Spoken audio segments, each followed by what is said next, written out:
Before the season tips off, the Clippers are already caught up in the headlines. Reports are swirling about Kawhi Leonard, a massive endorsement deal, and questions on whether it crossed the line of the NBA salary cap rules. Nothing's official yet, but the whispers alone could turn into one of the biggest stories we've seen in years. And while this plays out off the court, the action on the court is about to get crazy with the season tipping off. In the West, are the Thunder still the team to beat? In the East, New York and Cleveland are waiting for their shot. Drama off the court, firepower on it. This season feels like it's about to explode. Let's unpack on the fourth quarter court report. Curry steps back. Bang!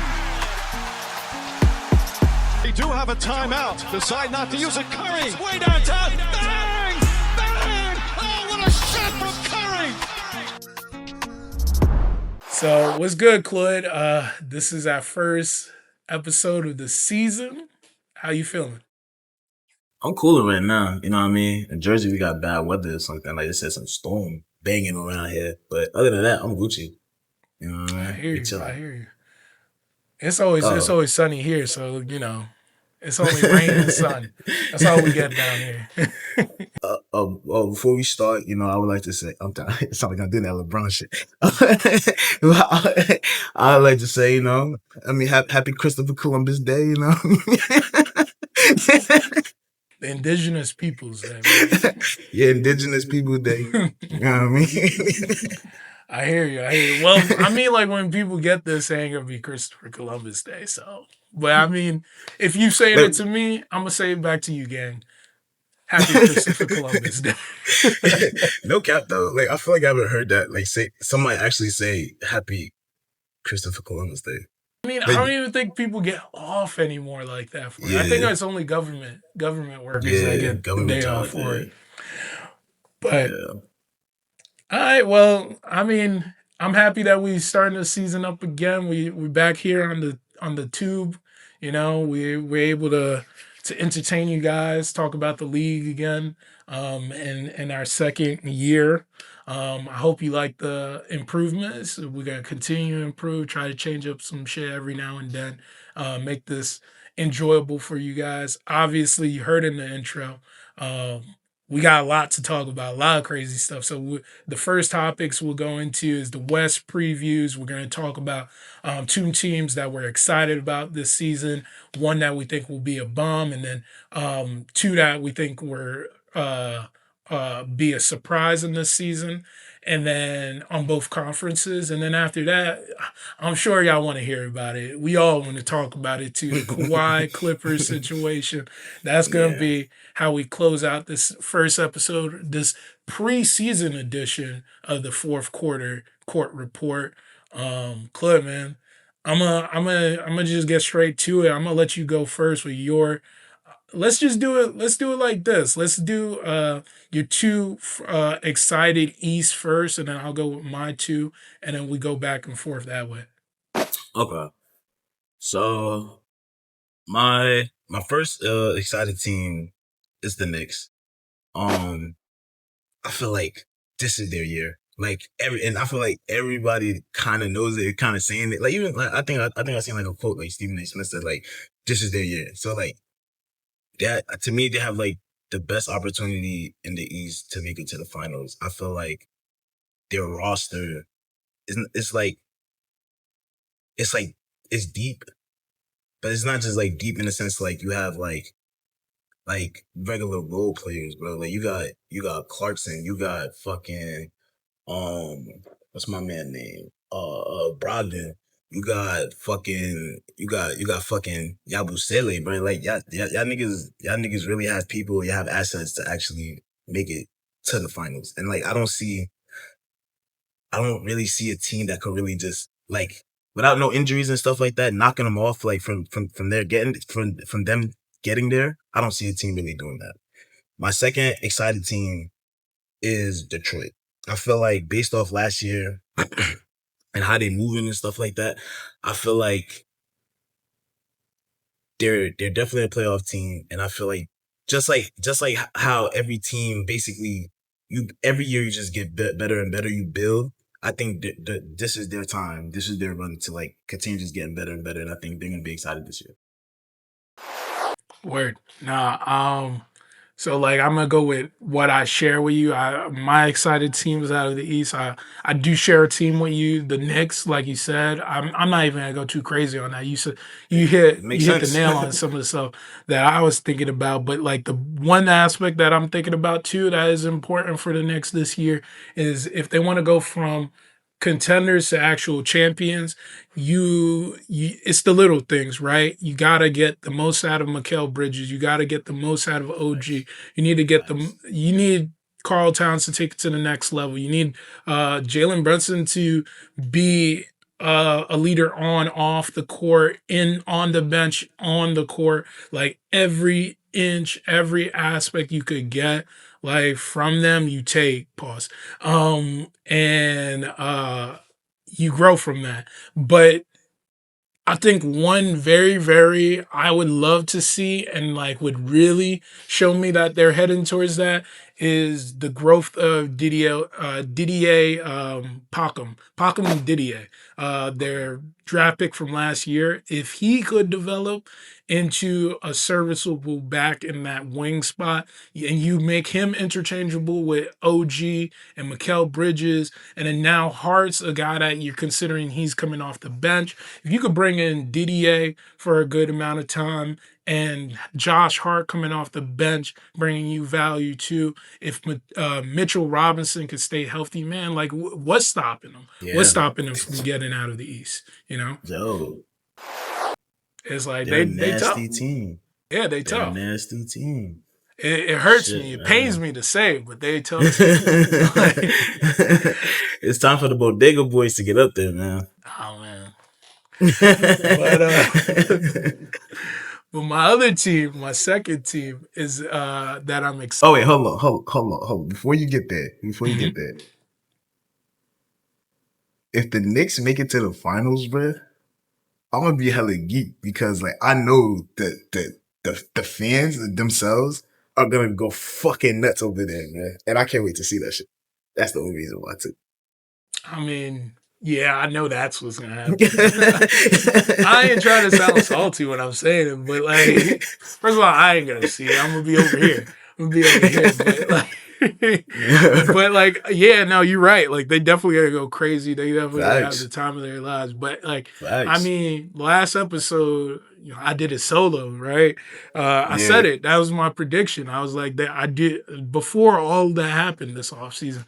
I had them going to the finals against the Rockets, Yeah. and that was a way too early. Maybe we talk about that later in the season. That's not a topic for today, but we talk yeah, about that later in the season. But I'm high on them. I'm high on the potential that they have in becoming a really good team. So that gives way to my second team. My excited team out of the East is the Atlanta Hawks, and that excitement is different for what it is comparative to the Knicks, right? Like for what the Hawks have been the last couple of years.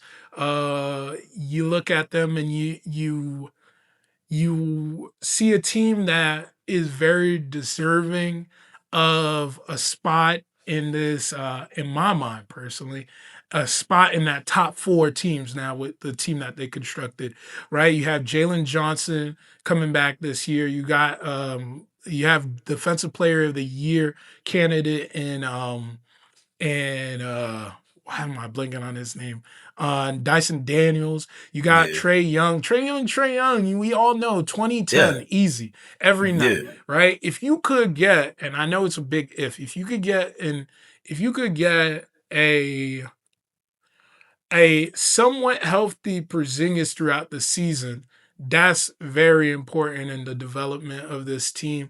But like all around, they pull together pieces that just make sense, and the roster has some depth to it that really makes me think that they going back for that top four spot. Um, who I pull out of it, maybe you hear that later. But you hear that later as to who I pull out of that top four. But I think that they've done enough, and they have enough firepower with the guys that they have on this team to be a top four team in my mind. Okay. I don't know. I don't feel the same about Atlanta like that. Like I agree with you. Like they are gonna be exciting, and then like they have good pieces and stuff like that. Top four? I don't know. I don't know. I don't know. I don't know. I mean, we're not gonna show it in, we're not gonna talk about it in the show, but like me and Claude have put together our prediction. We're gonna put it at the end of this episode. No, honestly, you know what? Actually, after we do all of the previews, I'm gonna make sure we have it in between the segments so you guys could see it before the end of the episode. And let us know in the comments what we got right, what we got wrong. Yeah. I think when you see my list, you're gonna see why I got them in the top four, and you're gonna see why my top four looks right. But you see Okay. Cluds too, and you'll see why it's wrong. Hey, I ain't gonna lie. Making my top 10, yo, I was watching games, and I'm all right. So I'm watching games, and I'm thinking about how shit went last season, towards the end of the season. So that's how I made my prediction for my top 10, and I feel my shit is right. On God, I feel like my shit is right. I feel like my I shit right. hear you. Maybe we have some overlap. Maybe Yeah. it already sounds like we won't though. Yeah, nah. Hawks top four is crazy. Hey man, well then I guess that's a good segue as to see why I got them in my top four and why my bomb is the Cleveland Cavaliers. And it's not a Okay. conventional bomb as in they're gonna be the worst team in the East, like type shit. Like it's not nothing like that. I just have them in my top four. My top four, I don't have them in my top four, actually. I got them regressing back to what they were before Kenny Atkinson came there. Granted, man, they got the pieces, man. Like when you look at their pieces, you see them bringing in, ironically, a guy that left the Hawks, got traded on that Hawks trade, DeAndre Hunter. He looked good.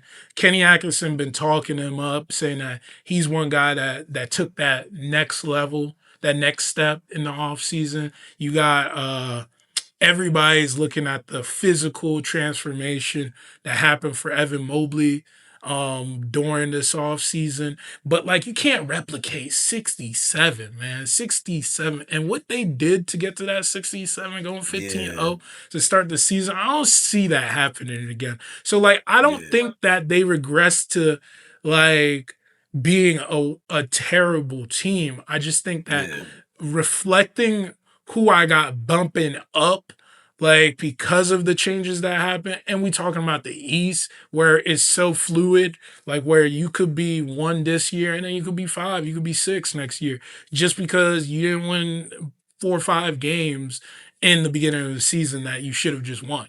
Yeah. And I think that that's going to play a part because it's going to be a jumble. It's going to be a jumble at the end of the season where it's going to be like probably most of them are going to be at like 55. Probably one of them gets to 60, maybe if someone gets to 60 in the East. Probably 56. I got the number at 56 actually. 56 So would be the highest out of the East. And then between 1 through 5 is probably going to be 51, 50, 49 maybe. I'm not mad at that. Yeah, I ain't mad at that. Yeah, I ain't mad at that. I ain't mad at that. So for my bomb, my bomb my bomb plays off injuries, and for that I'm saying the Sixers. Joel Embiid, they don't know when he's coming back. Paul George's, he has his issues, and I feel like what did Jared McCain get hurt again? Yeah, he had a UCL tear in his thumb, something like that. And I mean, I feel like it's not gonna sidelight him all season. It's just in his thumb. Yeah, I feel like with them, I don't know. I don't know what has gonna look like for them this season. I watched a couple preseason games, and for me, just looking at them, to me it didn't look good. So I think I think they're gonna be the bomb this year. Yeah, I'm trying to think of something good to say about them. They got Tyrese Maxey. I like Tyrese Maxey. He's cool. Man, I disagree with you just for one reason though. How you gonna be the how you gonna be a bomb if you was a bum? Like you went from you was a bum last year. You can't be a bomb if you was a bum last year, right? So that's my reason to that. But no, in all fairness, all jokes aside, I do think I got them coming back into the playoff picture. Am I saying necessarily a playoff, a sure 1 through 6? Nah, I don't got them for that, but I got them as a playing team again. And like keeping in mind everything that you said too. One thing that I am so high on is like, and you could clip this, you could clip this, you could put it anywhere. You can put it on TikTok, you can put it on YouTube, you can put it on anywhere. I'm putting money on it. It's like uh I'm putting Monopoly money on it. You gotta is specify. is that VJ Edgecombe, bro. That's the second coming of D Wade, bro. That's D Okay. Wade. In my mind, his athleticism, what he do on the court, what I saw this kid doing for Bahamas Mm-hmm. last summer, what he was doing last season in college for Baylor. I believe in this kid. I really do think that like when we look back on it in time, there's gonna be people that go like, "Damn, VJ, I still like the other two that went before him, but Yeah. VJ really got something to him too. You know, it's Yeah. that's why I'm high on him getting better. Tyrese, like you said, I believe in him too. I think they have enough of the other guys to be a playoff contending team again. You know, and like if Embiid, I think that they're already making plans for Embiid to not be that big Be there. of their plans, you know, Yeah. a big part of their plans moving forward. And granted, I know you say he may not start the beginning of the season, but I think last week he was in a they had an open practice and he was playing well, you know, like he was playing pretty well. Like he got his foot in. Like maybe I don't think he's played an actual preseason game, and they probably still gonna take it slow. But he looked lighter. He looks more mobile. He looked like he could get to his spot. So like we see what that looked like during the season, and how that winds up playing out. Yeah. We'll But see. all right, I guess that gives way to your two surprises, Chloe. What you got for your two surprises? All right. So my two surprises. My two surprises. One is the Raptors, and the reason why is because I feel like their starting their starting lineup has a lot, but is it a based off what you're paying? Is it worth it? Like, is it worth it? So honestly, watching some preseason games of Brandon Ingram, it don't seem like that nigga missed a step. I know there was talk about like Scotty's first game and he only had 1 point.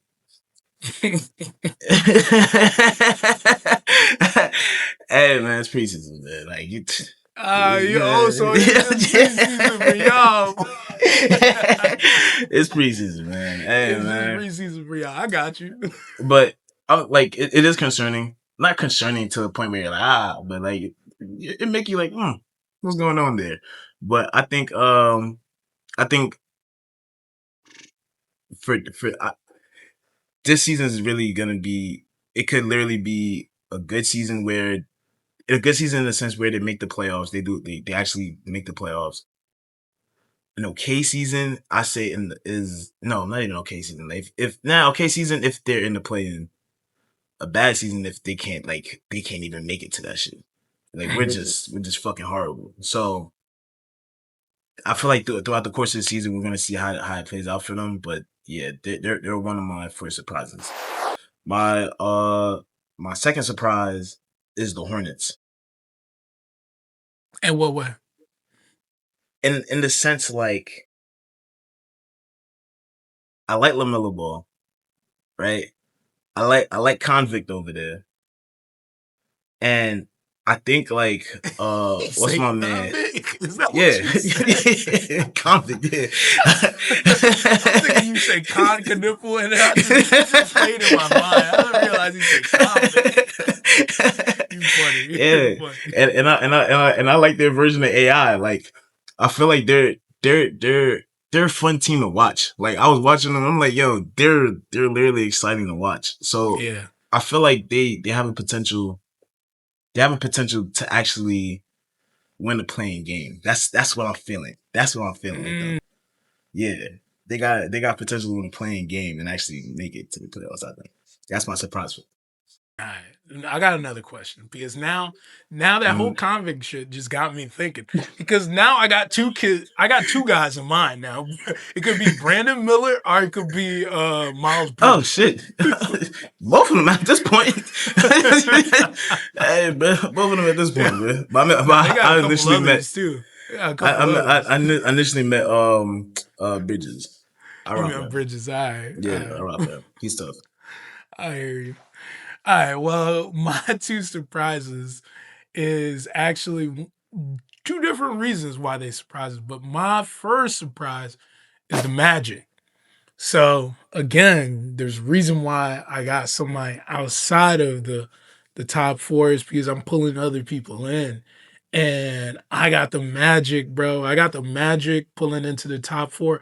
I feel so confident enough to say that like I got Magic being as high as 2 in my mind. I think that like we about to see Paulo develop into an MVP candidate this season. Like, I go back to the FIBA games. I think it was the FIBA games that was in 2024. When you look at like who really showed up in those games, it was a games to show all of the guys that are up and coming in this league. Like I think that helped Shea propel into the MVP he was last year, right? Usually you see from international play guys that go from that. It just brings a lot of confidence into their season. Some guys makes them tired. They're not like Mikal Bridges was one guy you could say like he's an Iron Man, so he's always playing. So like I could see how that probably affected him in that way. But like when you look at who was showed out like last year in those games, it was Paolo, it was Anthony Edwards, it was Jalen Brunson, and look at how all of those guys translated into the league last season. I think that's just a show of like he's going to be up there, like, and he needed that second year. I believe actually it was his third year in the league to take that next level. Obviously, they've been in the playoffs the last 2 years.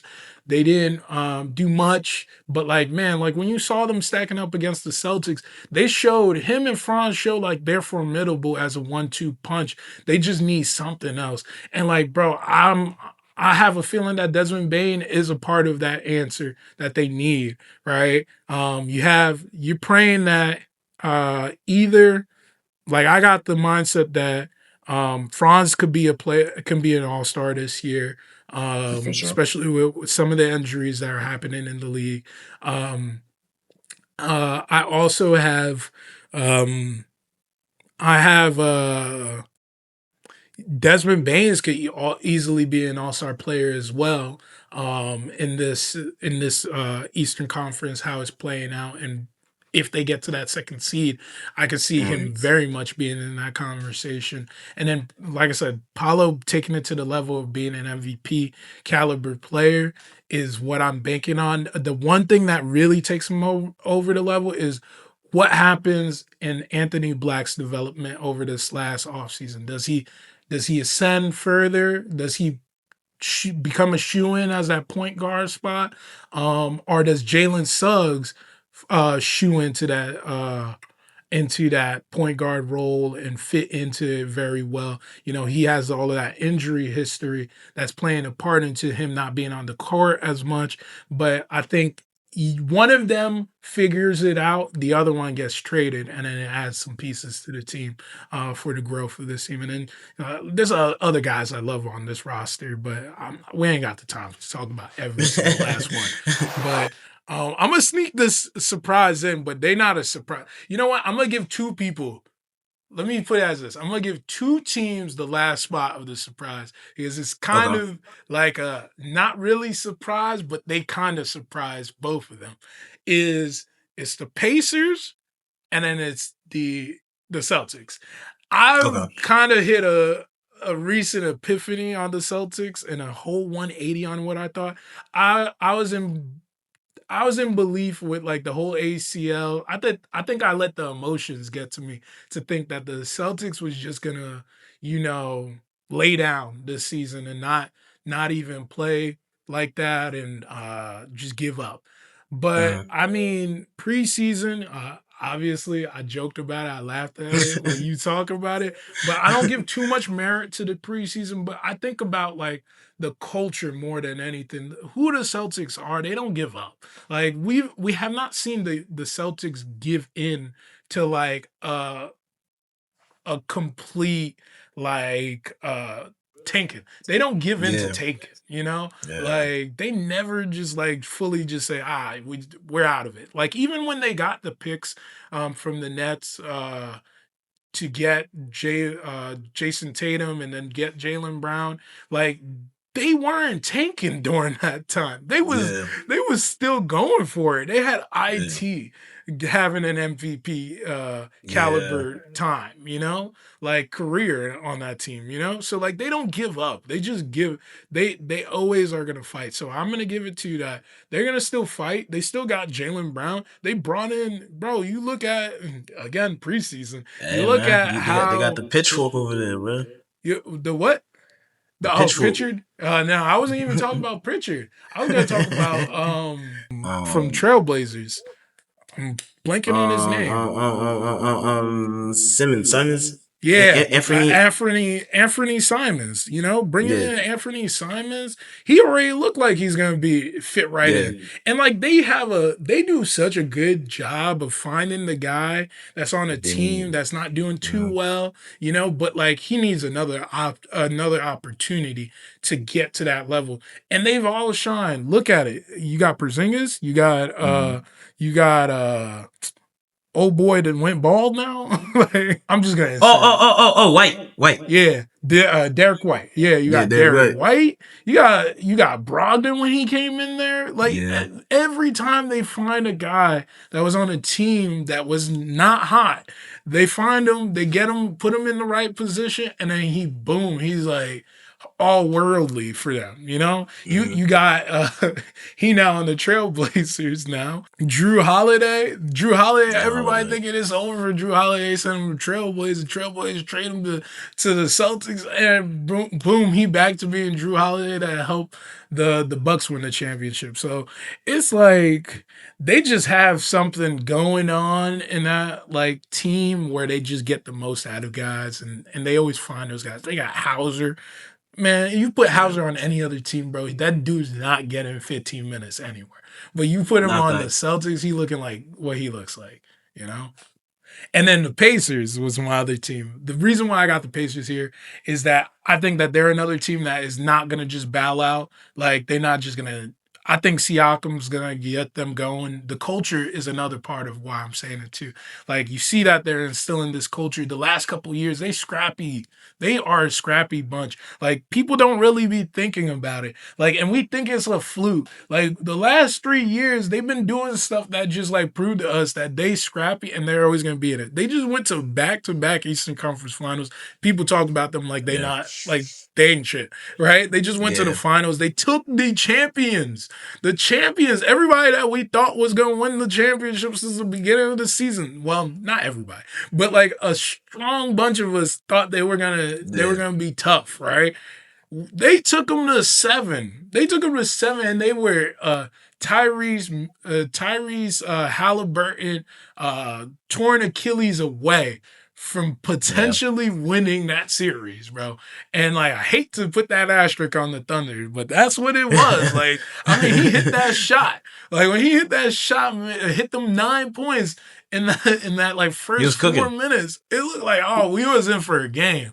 We was in for a game, and then that shit happened. So I don't think that they're gonna quit. I think that they're gonna they're gonna fall into line like with what they were doing last year.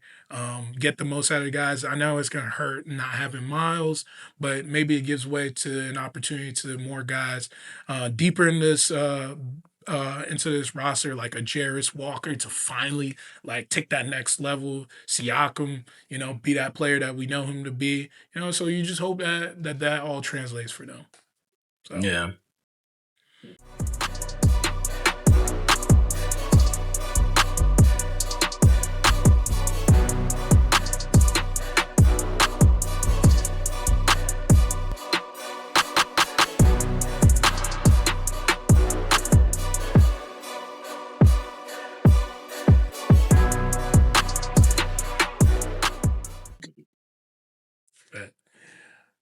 Well, that's all our teams in the East. Now we move on to the West.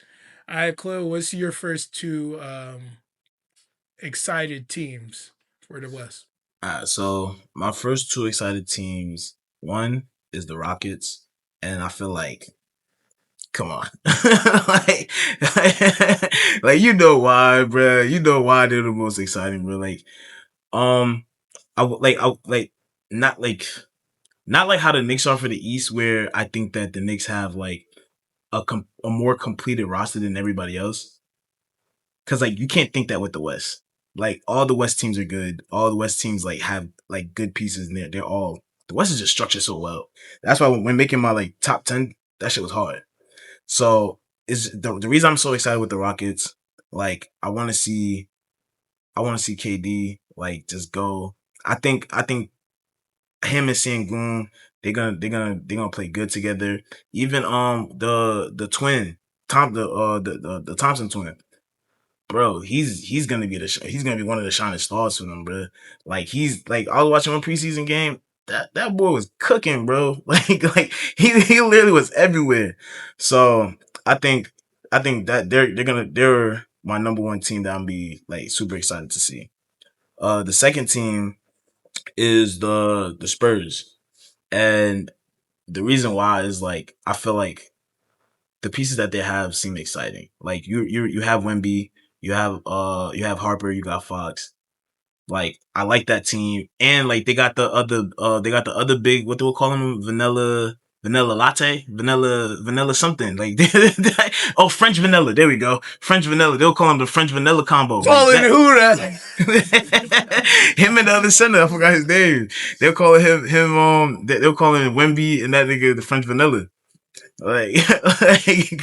Like I'm excited to see that, and then clearly because they already got a nickname, people are excited to see that too. So it's not just me.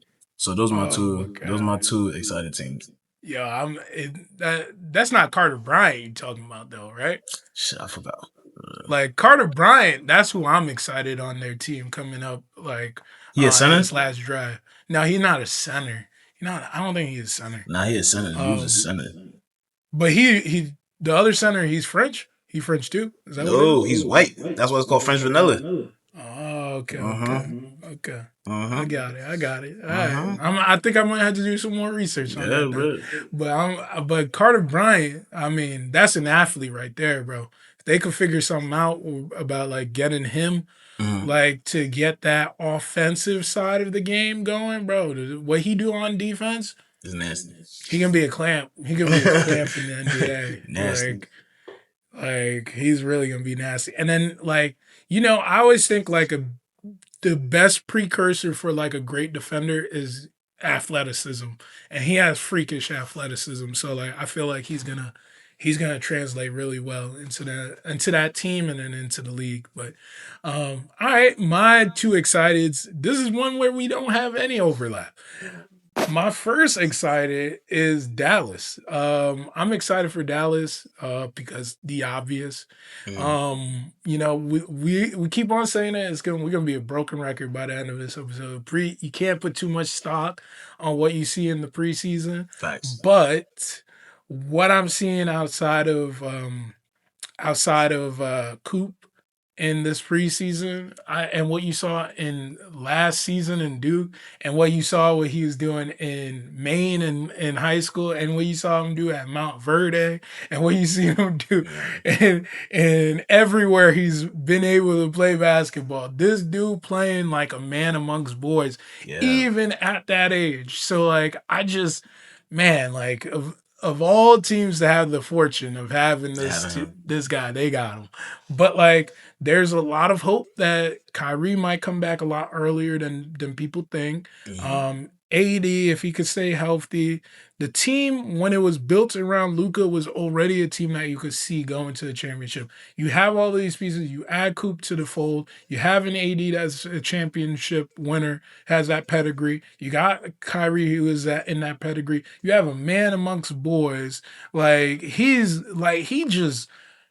very mature in his game for his age. Like his calmness, his cool on making the right decisions, the right reads, them wanting him to experiment at the point. Like, this is just like, you don't ask this about a lot of players when they first come into the league. So like, he's being thrust into it right away, and he looked like he's gonna do well with it too. So like, He's been balling. I'm excited to see how it plays out. Even if AD goes down for some time, well, we expect AD to go down for some time. But I mean, like 2 years ago, hey man, AD plays 70 games, bro. If you could get that type of AD production, like in this season, I mean, like I got them high. I got them high. You're gonna see in my predictions, like where I got them at, but I got them pretty high. My second team, I got this team pretty high too. I'm believing the hype. I'm listening to the hype this year. I got the Pelicans, bro. I don't care, bro. Zion, man. Zion went and he took the shot. He took the shot, bro. Allegedly, he took the shot. But nah, all jokes aside, he's looking good. He looks like he's pause. He looks like he's ready to be that player that 6 years ago we thought he was supposed to be, bro. And I think he's finally done with all of the nonsense. I really pray that he put it all behind him and he's ready to take over, because like what they have on this team, bro, I might have to get the jersey. I was hoping that he came to be a net, but it didn't happen. But like, bro, that Zero Fears jersey, bro. Like, Fear's gonna be a bucket in the league. It's gonna take some time before he gets there. And then you got Derek McQueen. Derek Queen McQueen. I'm thinking about cars. Yeah. You got Derek Queen. Like, I think Queen is going to take more time, just like centers in general. It takes a little bit of time before they get there. You have Yevis, Messi. You got Jordan Poole. Bro, this team look like it's right there. And I got them being in that top 4. I got them in that. Oh, no. Top five. I lied. They top 5. Okay. 5. But I really do got them taking that jump this year. So Okay. who you got for your bomb then? For my bomb, and it's kind of like how your bomb was for like the East. It's not so much that like they're gonna be completely bad. It's just the Suns. They're my bomb. I don't think they're gonna be completely bad. Do I think there's gonna be? I don't know. I'm trying to think. Like, do I have any type of excitement? Like, what am I looking forward for them this season? I don't have that feeling. That's why like I feel like like my list, like what I think I had them like on the bottom half. The bottom half of 10. So like do I think like they'll they'll try to make a push for the playoffs. I feel like it'll be probably towards the end of the season, and they'll probably end up being like a play-in team. That's what I'm thinking. I hear you. I think for me personally, what I think for them, like, I just think that I'm gonna be honest. I don't even got them in my top 10 in the West. You know, like I don't know what to expect out of them. That's what I've. That's where I feel about them, and that's why, like, for me personally, my bomb is in theme of like what I said about like in the East and what you just said about the Suns is another team I feel that way about, and it's the T Wolves. Last year when the T Wolves got to where they got to last year, they kind of like the Pacers in that sense, back to back Western Conference Finals. We should be looking to these guys as like they're gonna take that next jump. You look at Ant's solid. He's cold, but like if you remember what the beginning of that season last year looked like, they didn't look whole when they were in that first half of the season. It wasn't until January they took off, and then they really put it together. But before that, people were wondering, is Julius Randle actually a good fit with Rudy, like as a front court? Is Rudy going to be able to be someone you could lean on in the playoffs? Like all of these questions, you lose a guy like Nikhil off the bench in this offseason. I just don't like. It's not like they were so high up in the standings anyways, but like I just don't think they replicate what they was like. I think that more I'm looking towards the playoffs because I think that it's going to be interchangeable around that 3 to 7 range because I think they wind up falling into 7 or they either fell into 6. I think they stay right there. And my mind is like they bombed because nothing changed. And if they stay at 6, at some point the fans gonna say, "Yo, like what are we doing? Like, are we ever gonna get better than this? Are we just gonna always be a team that heats up in the playoffs? Is that it? And are fans willing to buy into that? You know, that's my questions about them and why I got them as a bomb. But it's not about Ant. For sure, it's not about Ant. You got the best playoff production Julius Randle ever gave. Is he gonna replicate that? Is Rudy gonna replicate that? What he did, like him cooking on the Lakers in that closeout game? That's the Lakers. He turned into MJ. Yeah, MJ for them in that closeout game. See, I agree with you, but I on my list I have them higher. And granted, it's probably because I'm believing in the NBA propaganda. You feel me? But I also think that like last year was like, hopefully they learned from what happened in the beginning of last year, so that then beginning of this year they know that like, yo, we in the West, bro. We gotta get this shit ball rolling. If we trying to fight later in the season to try to get a higher seed or whatever, bro, that's more detrimental to us than anywhere else. So I feel like that's why I think that like that's why they're higher for me. I think I hope that they're gonna do actually good this year. And again, I'm probably just a part of the NBA propaganda, but I really do feel like they're gonna be one of the top seeds. I hear you. I hope. Yeah, that's what you can do. Hope.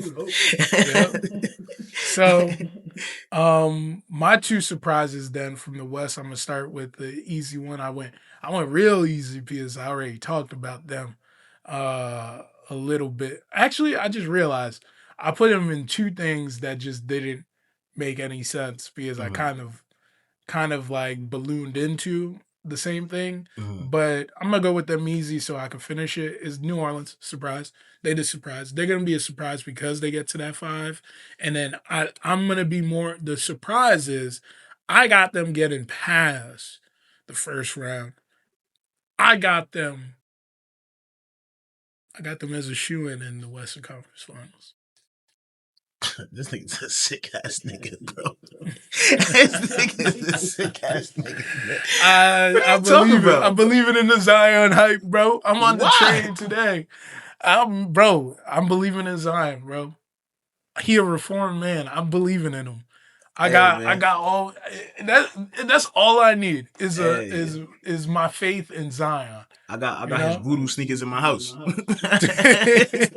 Hey man, I got his voodoo sneakers in my house, so I'm telling you, bro, it's a reformed. They reformed team, bro. I got them. But no, honestly, I think that part of me about like why I have them is I think Dumars is one of those type of front office guys that you don't always get a chance at in the league. And I know what like a guy like a Rod Thorn. Rod Thorn, for people that don't know that don't know him, Rod Thorn is the guy that drafted Michael Jordan, right, on the Bulls. Rod Thorn wound up working with the league for some time, and then he came out of the league and then became the president of basketball operation for the Nets when they went on their runs early in the 2000s when they brought in Jason Kidd, put all of those pieces together. There's certain guys that go from transcending to being front office guys to seeing the league, being one of those heads of the league, and then just say, you know what, it's on easy mode now. I can come back down and then like really do something with a team. Dumar already is a champion. Like he did that. Like in 2004, he was a guy that brought them to 5 Eastern Conference Finals, the Pistons I'm talking about, in a row in those 2000s with the team he constructed. He obviously, it ended tumultuously. Like it wasn't they wasn't good. They just wasn't good anymore, right? He goes into the league's office for some time, and now he took a job with a team. I see him going the same route as like a Rod Thorn and what happened. And like he goes and he changed the fate of like the Pelicans. So like my belief is in Zion, and I know I'm joking when I say that, but I also have belief in what Dumars is gonna do with this team, and he might do something even in this trade deadline that might shock some people. So that's why I got him as my first surprise, and then my second surprise. It's not a great team, but they're making that jump, and there's a lot of merit to making the jump in the West comparative to in the East, and that team is the Trailblazers, bro. If you ain't a believer yet, believe, start believing, bro. Hassan Yang, bro. Hassan Yang, however you say his first name, bro. Hassan Yang. I'm gonna call him Hassan Yang, but I'm gonna call him Hassan Yang. He's when I started hearing, when I was looking up like the draft class and doing my research last year, my team being we're bottom dweller now, so I got to start looking at the draft all the time. When I started seeing his name, a lot of talk was Chinese Jokic, and I was like, that's disrespectful. And like I ain't never seen anybody look like Jokic in the league. I watched some games. The hype's real. He looked like Chinese Jokic, bro. He's tough. He was looking tough in summer league. Like I haven't seen enough in preseason for these guys, but I do have some belief that he's gonna do some stuff in the league. But it's not just that. I believe in Chauncey Billups as a coach. I believe in the development of the guys that were on that team last year coming together. You have Donnie Advia that ended the season pretty well. I think he's going to take a step further. You bring in old guard to teach the guys on this team. You bring in the Drew Holiday. You bring in back Dame. That's a morale booster. Just bringing him back there. Like, bro, they got enough in my mind to get in that top 10, and I got them in that top 10 in my mind. I don't know yet. I think next year, if you said all this like next year, oh yeah, I'm on board. Like, I feel like this year's still gonna be a trial year for them, and that I don't top 10. I don't know. I got them top 10, bro. Playing, baby. So you're saying basically they would be in Suns out. Yeah. Actually, that I realized that. Yeah, they are in Suns out. I think it's the More the upside. Momentum's a bitch in sports, bro. Not for sure. Like if you have that right type of momentum, like Mhm. vibe, right? Like because we have that uncertainty around the Suns, it's been negative for a couple like years now. It still seems like they're gonna be trending downwards, right? Where they could flip it. Who knows? They could flip it. But like I think that the Trailblazers are just trending positively. And it's the reason why like everybody thinks that San Antonio got that uplift they're gonna take because they're trending upwards. Yeah. You know? So that's why I got them there. See, like in my head, I think the Suns are gonna regress, but not to the point where they're out there bounced out and yeah, but they was out last year. Yeah, but I feel What KD? What Book? What Beal? It's a different team now, bro. It's a different team. It's a different team. Dylan Brooks gonna carry him to the playoffs. That's what I heard. Dylan Brooks, bro. My boy Green, bro. I heard. We doing it for the Cactus. All right. I'll tell you this: W for them. They're actually one of the teams that their owner has agreed to having every one of their games be free for local fans. So if you live in Phoenix, if you live in that San Antonio, that's smart, in that Arizona region, you got free access to watching your team, bro. Nah, that's tough. That's tough. I ain't gonna lie. That's tough stuff. Like, I mean, every night is practically gonna be packed. Exactly. Like that's tough. That's a good one. Oh no, not at the games. Oh no, that's bro.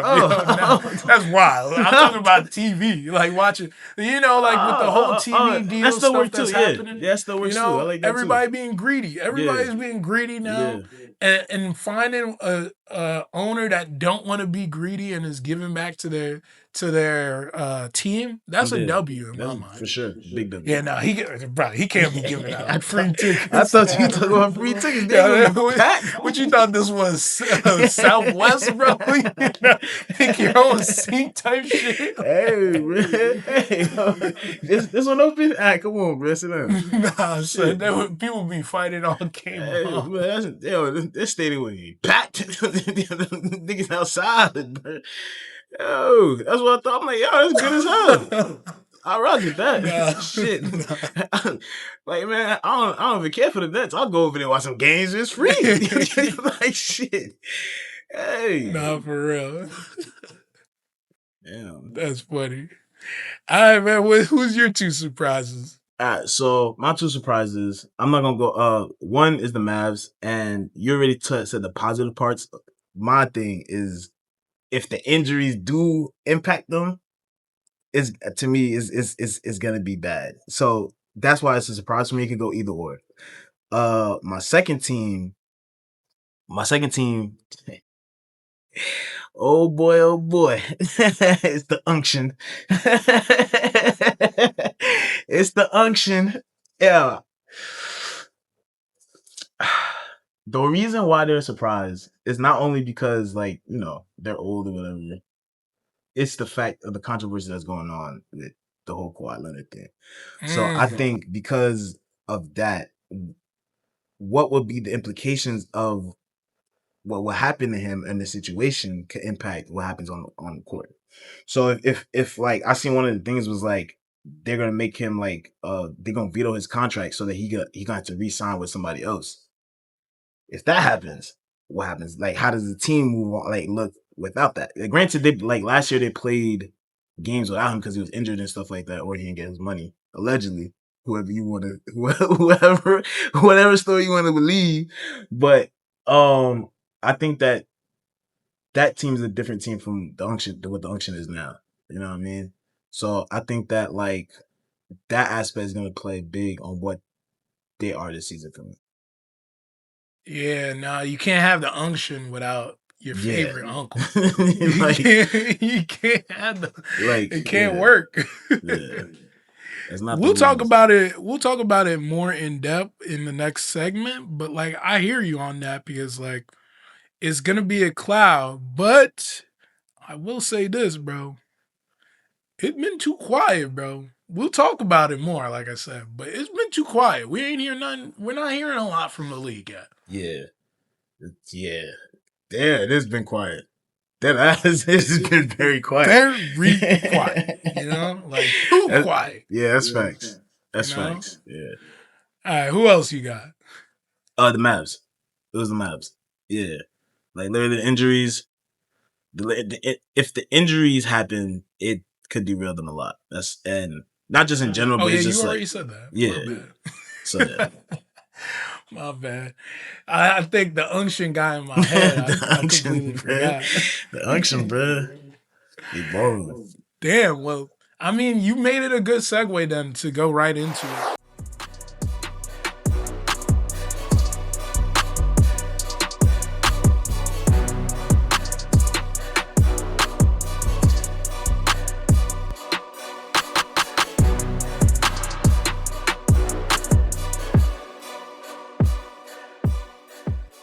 I'm going to give a little bit of background then before we start so that everybody on the same page and knowing about this Clippers stuff. Today is, as Clint has said, is Christopher Columbus Day for people that celebrate that. And it is Indigenous People Day for those that celebrate that. And as of today, where we stand, the first reporting that we heard about this was from Pablo Torre's lips. On in the beginning of September, I believe it was September 2nd, he made some allegations, some damning, scandalous allegations that Kawhi Leonard, the Clippers, and a corporation called Aspiration were colluding on circumventing the NBA salary cap rules. What does that mean? Basically, get in a bag without doing shit. Like, get in a bag without doing shit. So, Bring me my money. what they alleged, is that Kawhi accepted $28 million from a company called Aspiration, which was supposedly for a no-show job. For the people that don't know what a no-show job is exactly what the words say. Is he getting paid? He ain't doing shit. Shout out to The Sopranos. That is the reason why I know what a no-show job is in the first place. But where this becomes a problem, because people will just say, well, I mean, like, it's like, isn't that most influencers? They really don't do much, right? They need $28 million. Well, where it starts to become a problem is that you find out that Steve Ballmer personally made an investment of $50 million to Aspiration before in 2021, in September 2021, before Kawhi Leonard accepted his $28 million, which was in April 2022. The reports alleged that all of these parties did this together in a play to, if you remember, in that period of time, Kawhi signed for less than the max for his contract. So that was the allegation. This is how some of these allegations are brimming, right? But some people say like the parts of this that doesn't make any sense when you really think about it is that Aspiration is an organization that has gotten the backing of guys like Robert Downey Jr., Robert Downey Jr., Orlando Bloom, Leonardo DiCaprio, Sidney Crawford, and Doc Rivers. Oh shit. I mean, like, so you're starting to think there might be some validity to, there might be some collusion happening here, right? So what makes it even further into As these first reports came out, Pablo put his reports out. Mark Cuban had something to say. Ballmer said he's been hoodwinked, bamboozled, led amok, like, led astray, ran Yeah. amok, right? As Stephen A would say, right? Um, but you know, he says that because Aspirations co-founder actually has pled guilty to wire fraud because he has defrauded up to $248 million from Oh investors in shit. fraudulent acts that has led to potentially jail time that could rack up to 20 years in jail. And since then, the company has become defunct as of March, and Damn. has led up to racking up to $170 million in debt since they've uh, up to the moment that they went defunct Damn. and went to file bankruptcy. So that's all of the background to this. The NBA actually hired a law firm called I'm probably gonna mess up the first name, but it's Wachtel, Lipton, Rosen, and Katz. That is the law firm that will be handling the NBA's investigation. Adam Silver has openly said that he does not. Everyone is due their moment in court is basically the response. Instead of saying the verbatim what he said, is that we need to give Ballmer, Kawhi, that credence is giving them their day in court for everybody to assess this information. Him playing judge, jury, and executioner in this sense, like allowing him to do that is what he's asking for at this time. But as of yesterday, Pablo Torre, I think it was either it was yesterday or it was last week. Pablo Torre has said, or it was last week. I think it was last week. Pablo Torre has said he has not publicly been reached out to by the league nor by this law firm. So, with all of this information, Cliff, what do you think about all of this that is going on? So previously, I didn't know like all those actors were part of that. I didn't know about the bankrupt thing. Like the only thing I've been hearing was like just the whole thing with Kawhi. Mastermind Uncle Dennis. You know what I mean? Like, Uncle hey, Dennis. bro. Like even like when it came to like trade not trade talks, contract negotiations even with the Raptors. And I even seen things that had like they showed that like what he was asking for with the Lakers. It seemed like he was asking every team basically the same thing. Um Private jet, ownership of a team is fucking crazy to me, bro. Like I'm not gonna Nah, lie to for real. you, that's fucking crazy to me. A mansion or some shit like that.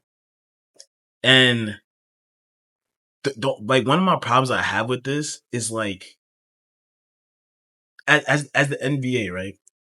Do you fully open up to this? Like, cause like say you open this can of worms, right?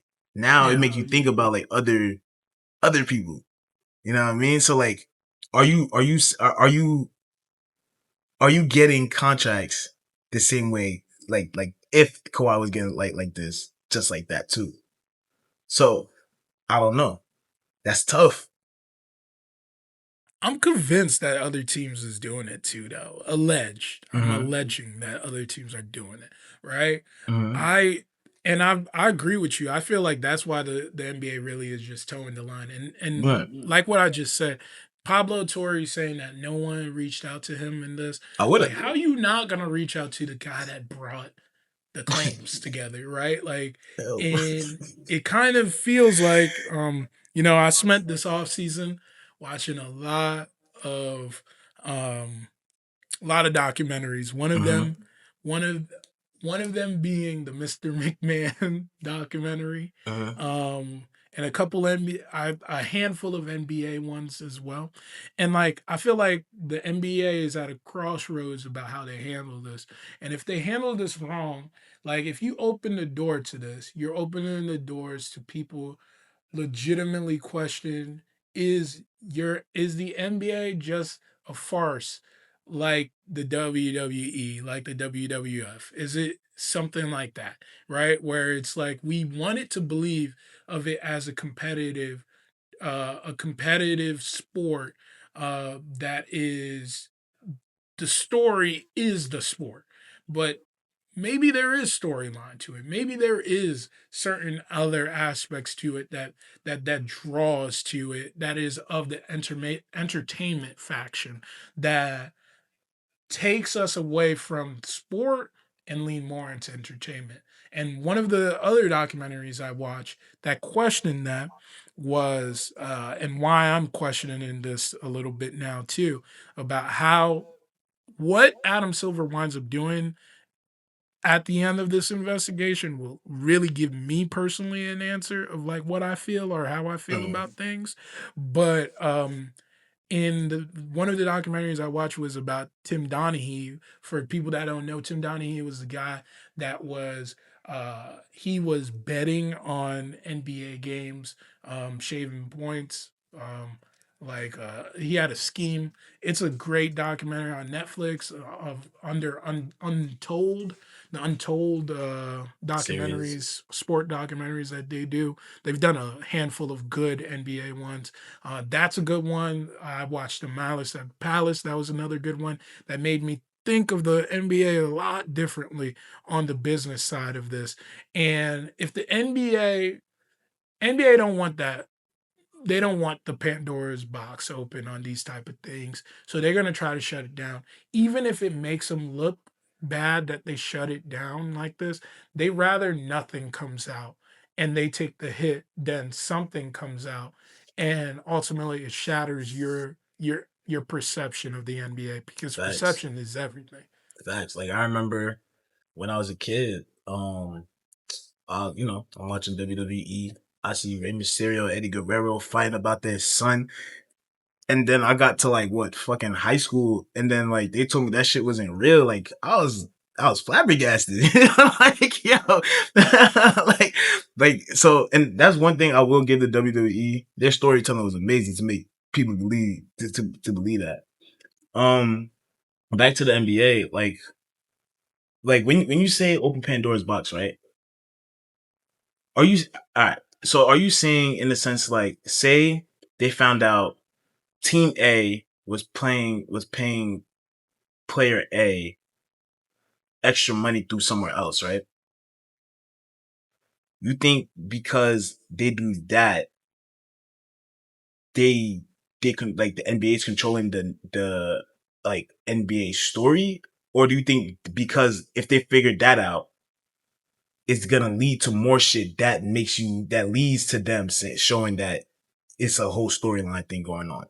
I think that the NBA want to control it.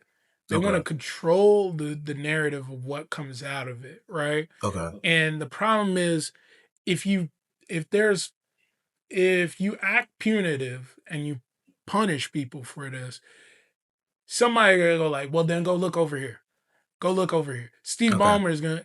So that's Okay. another part of this too. Is Steve Ballmer is an owner that is well regarded amongst the owners, right? Who Mhm. pays? Who pays Adam Silver's paycheck? Yeah. The The owners. owners. You know what I Yeah. mean? He's a well regarded. It's like if in the NFL, Steve, not Steve, if Jerry Jones, not his son, Yeah. if Jerry Jones is being investigated, come on, bro.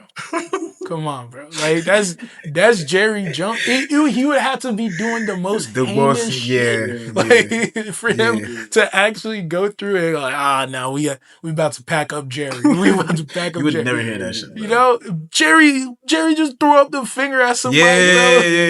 Yeah.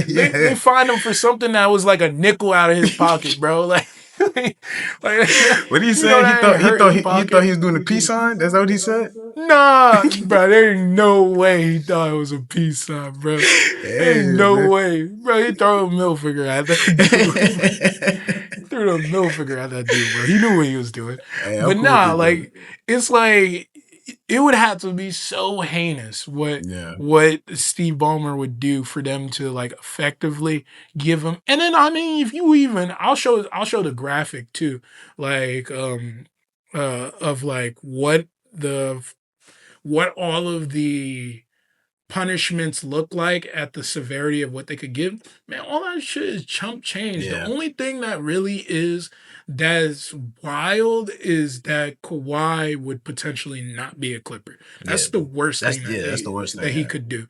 And I think that if I think Steve Ballmer would take the punishment if it meant half a season he's being punished to not sit on the sideline, right? Like, and not have contact with the team. Like that's such a light slap on the wrist if that's it. And I think maybe he doesn't open pen. I think that's what they're trying to figure out is how do we not have Steve Ballmer go like, well then what is this guy doing? What is that guy doing? You know?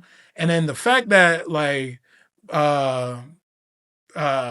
the fact that Cuban has been so on this too has been kind of crazy because it got me thinking about him too. Like, what you been on, bro? Not Mark. Like, but I mean, he's a businessman, and like, let's be honest, it's like I'm not gonna allege anything on him. I'm not gonna say or cast aspersions on the man. But everything that we learn about Mark has been good, but like. I still think that it just make you a cause for pause. But I will give him this. I will give him this though. When he said that about what he said about Pablo in his tweet, saying that Pablo would be really good at telling the story rather than bringing hard facts to court. Like in that sense, like he doesn't fancy him a lawyer. He fancy him as great at his job as being a journalist, right? Is selling that story. And I agree to a certain degree is that Pablo does sell this story very, very well. Yeah. And that's part of the reason why the NBA does have a leg to fall back on and say like, hey, like what he's saying is still circumstantial. And it is still something where you can't derive if it's all based and laden in facts. Yeah. Because when you look at this aspect of him saying, like, that's it can be the world's wildest coincidence, but using the coincidence that it could be a coincidence, although it's the craziest coincidence, it could still be a coincidence that it happened to be that the minority owner of the Clippers gave a $2 million investment, and then about a week or two later, Kawhi got paid 1.75. You know, like that is still a coincidence, though. Hey man, yeah, nah, that is true. That is true. I just so what when do you predict this thing will happen? Like, I think this play out. I'm starting to now feel like it played out into the season. They wait until it died out. He gonna get slapped with like a couple weeks, bro. Weeks? Couple weeks. Probably I think the max that they could find him is $1 million. Find him that $1 million. Probably take a pick. That's it. Yeah. Yeah. I like. I'm in my head. I was thinking they sweep the board, but the Kawhi stay Clipper. Like exactly. So like they will say something along the lines of, maybe because the NBA already punished Uncle Dennis. So like he's not a verified or authorized agent in the league. That's why he's not Kawhi's agent, right? But there's only so much that NBA can do about Uncle Dennis. This is his personal dealings now. Like, and he's allowed to choose who he wants to handle his personal dealings. Yeah. Now, Adam Silver can have Kawhi Leonard in his office. Man, it's crazy, bro. You never hear people going to Adam Silver's office like they were. Besides Draymond. Bruh. Wait, who you Draymond, say? Besides Draymond. Yeah. Draymond and Kyrie. That was the that's only two, yeah. But like, bro, people was going to David Stern's office like he was the principal, bro. That's how, yo, when I was younger, that's how I thought a commissioner was, bro. Like, what you mean you go to his office, bro? You gotta go to the office, bro. You gotta go to the commissioner's office, bro. Yeah. Give him the talking, bro. But no, I think that he may have to bring in Kawhi and say, like, this comes to an end. Like, this Uncle Dennis stuff gotta come to an end. Yeah. Like, our image can't take this, and I don't think your image could take this anymore, too. So, like, it's at that point for them. And then I put it as, I think, just some light slap on the wrist type shit. Yeah. It just makes sense. Like, business-wise, it makes sense to me. I'm not gonna lie to you. It makes sense to me, business-wise. All right. Well, I guess that's it. I think that's all we got. All right. Anything you want to shout out, Clip, before we head out? Anything I want to shout out? This ain't got nothing to do with basketball, but we back, baby. Hey, we back. Hey, Drake Mayday. Hey, right here, bro. Hey, right here. Let me see if I can. Hey, no, right here. Hey, right here. Hey. Why that nigga look Latino? I knew you were Florida. I don't know who it is, bro. I don't know. It ain't nobody. Hey, Gonzalez. Ain't nobody special. It's just Gonzalez, bro. That's Gonzalez. Who you say? He said Gonzalez. Gonzalez. It's low key. Hey, man. Hey. Low key looks like. But nah, we back. You right about that. Yeah, we back, man. The pod back. The Patriots back. Hey, man, we back. But in all seriousness, to close it out, I'm ready for this season. 2026 look like it's gonna be a good one. Yeah. You know, this TV deal stuff gonna be a little funky, like to start the season. I'm actually happy to see what the NBC thing looked like, though. I on Instagram I did see something like how each one has different camera angles. Like one is like they're all on the same side, but one is closer than the other. I saw that. Yeah. Like each show. Yeah. Why? Like, I don't know. So that one gets priority? No. Like when they film, like if say it's ABC filming it, they have a way they have their camera, and then Okay. So I guess you get like a different experience with each one that you watch. Yeah. These niggas hilarious. Highlight league, bro. Highlight league, yes, man. Hey, man. They're preparing a highlight league for us, bro. Shit. I like when during the bubble. Did you like the camera like going through the side, like on the side? I didn't mind that. I didn't mind that either. I didn't mind that. I didn't mind that. I think they should bring that back. I like that shit. We'll see if they bring it back. But nah, like I said, I think what you talking about, because Prime does that with like the NFL. They probably do some alternate like stat stuff like they do with AWS, like with Prime. Okay. That's probably it too. So yeah, so you're right. They trying to sell an experience, bro. I ain't trying to be sold an experience when I'm losing my mind watching my team play basketball. You can't even watch your team if you in that area. So exactly. Except if you're in Phoenix. Facts. But last thing I'll say, just to end this off, now that we're back, I'm gonna tell you again, get some help. Some of y'all niggas out here really need it. You know what I mean? Therapy is not a bad thing. Go get some help. Thank you. You heard it. And that's where we leave it. The season hasn't even tipped off, and we're already got questions, drama, and contenders lining up on both coasts.